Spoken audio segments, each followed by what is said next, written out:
ॐ सोमनाथाय नमः। ॐ मल्लिकार्जुनाय नमः।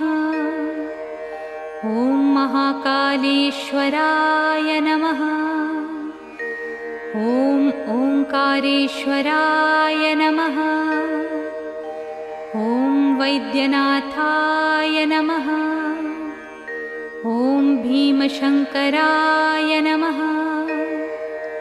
ॐ रामेश्वराय नमः।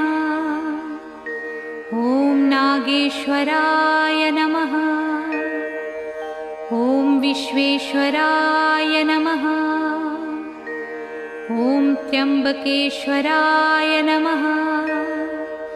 ॐ केदारेश्वराय नमः। ॐ भुस्मेश्वराय नमः।